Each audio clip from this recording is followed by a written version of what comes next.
All right, Wildcats, we are going to be going through the March 2021 fitness calendar.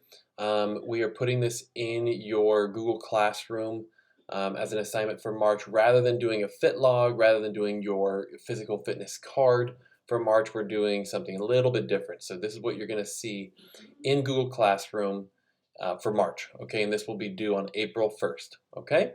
So as you can see in the upper left-hand corner, it says complete at least 6 activities per week. But you might be thinking to yourself, what activities? Where do I get these activities from?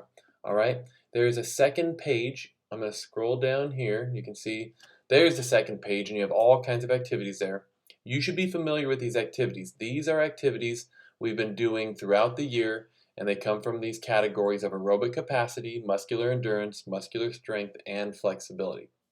So what you're doing for March, okay, and there's directions posted right there.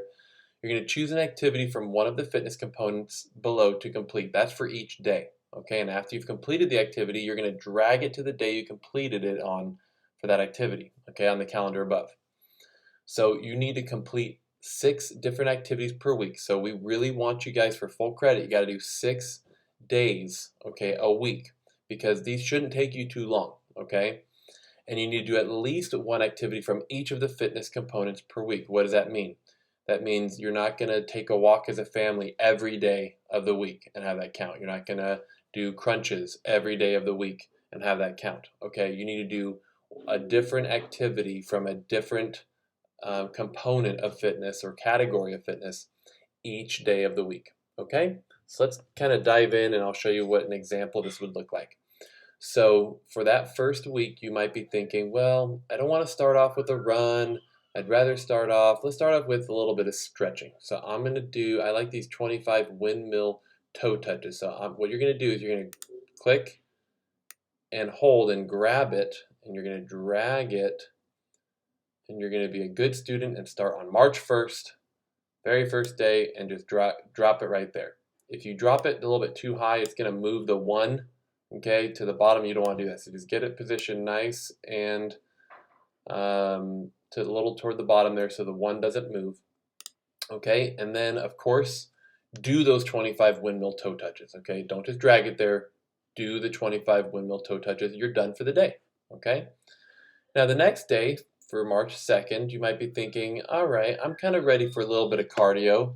Maybe I'll run in place for 5 minutes. So you're going to click and hold. You're going to drag that up. All right, and we're going to jog in place for 5 minutes. All right, so I have 2 days done, and I'm going to make sure I do that running in place for 5 minutes. Now I'm going to run back down here. Now I'm going to do, maybe I'm ready for some bear crawls. So I'm going to click and hold and then drag that up to here for Wednesday. All right, so you guys can see what I'm doing is I'm choosing a different activity for each day of the week. Maybe I'm ready for my mile. So each day or each week, you guys still need to complete a mile. Now let me show you how you can do this one. So I'm going to click one of these miles. I'm going to drag it up here. So by Thursday, the 4th, okay, I'm going to click right there, but we want to still know your time. Okay, so here's how you're going to record your time. So I've dragged and dropped it in there. I'm going to click to the right of the number 4. So whatever number is on your calendar, you can click to the right of that. Hit enter, and it should take you to the bottom. If it doesn't take you straight to the bottom because of the computer you're working on, just try to get it to the bottom however you can, and then type in your time. So maybe I ran an 11:15 mile that day, and so I'm going to put 11:15 right there. So that lets your teacher know what your mile time was, okay? I still have 2 more days here to get to 6 days. I have not done, let's see, I have not done a muscular strength. So let's do crunches. I'm going to drag crunches. Now notice, on Friday after I've done crunches, I've now done something from every activity because there's 5, or from every category because there's 5 categories. So you can double up on 1. All right, so maybe you really like stretching. You're going to do 10 side bends. We're going kind of back to the beginning, we're starting with stretching, we're ending with stretching. So put that there. So that would give me 6 activities for the week. Okay, I've done at least 1 from every category from the chart below, and then I doubled up on 1 of them. I have my mile run included, so each week there should be a different mile there with a different time, okay?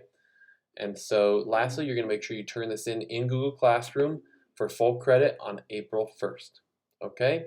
If you have any questions about this, send your teacher a chat in Zoom or on the assignment itself. We'll give you some help there. This tutorial will also be online. Okay, take care, guys.